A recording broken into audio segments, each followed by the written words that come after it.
দর্শক, এই বিষয়ে সর্বশেষ পরিস্থিতি জানতে আমরা সিরাজগঞ্জে সাথে আমাদের সহকর্মীর সাথে যুক্ত হচ্ছি রহমত আলী।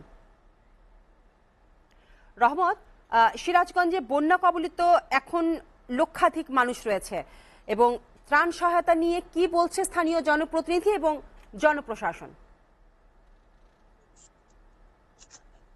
হ্যাঁ বিপাশা, সিরাজগঞ্জ যমুনা বিধৌত এবং যমুনা নদী এবং এর সঙ্গে অন্যান্য কানেক্টিভ যে নদী রয়েছে সেই নদীর পানি বৃদ্ধির কারণে 2 সপ্তাহ হলো কিন্তু এখানে বন্যা কবলিত প্রায় লক্ষাধিক মানুষ।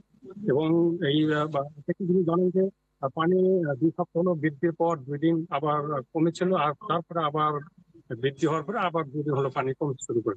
কিন্তু পানি কমলেও আমাদের এখানে যে 2টি বিপদসীমা রয়েছে সেখানে কিন্তু 2টো বিপদসীমার উপর দিয়ে পানি বিপদসীমার উপর দিয়ে প্রবাহিত হচ্ছে।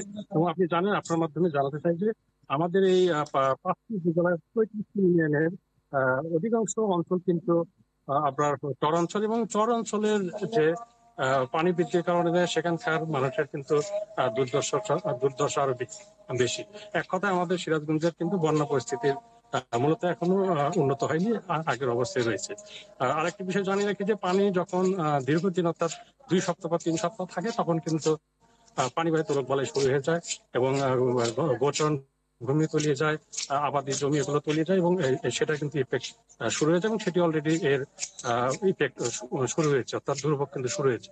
আর চরাঞ্চলের যে মানুষ আসলে বন্যা কবলিত হলে তারা কিন্তু আশ্রয় কেন্দ্রে সহজে যেতে পারে না, কারণ তাদের যে সম্পদ রয়েছে, তাদের যে গবাদি পশু রয়েছে সেগুলো রক্ষণাবেক্ষণ, অর্থাৎ আপনি জানেন যে বন্যার সময় কিন্তু নৌ ডাকাতের একটা বিষয় থাকে।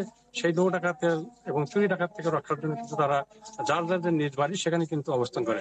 সেক্ষেত্রে তাদের কাছে, অর্থাৎ দূর দূরান্তের চরাঞ্চল যে, তাদের কাছে কিন্তু ত্রাণ, বিশুদ্ধ পানি, বন্যার সময় যে পানিবাহিত রোগ, সেজন্য স্যালাইন, শুকনো খাবার, এগুলো কিন্তু তাদের কাছে কিন্তু পৌঁছানোটা জরুরি। এবং এই মুহূর্তে আসলে তারা সেটি কাম্য করছেন বন্যা কবলিতরা।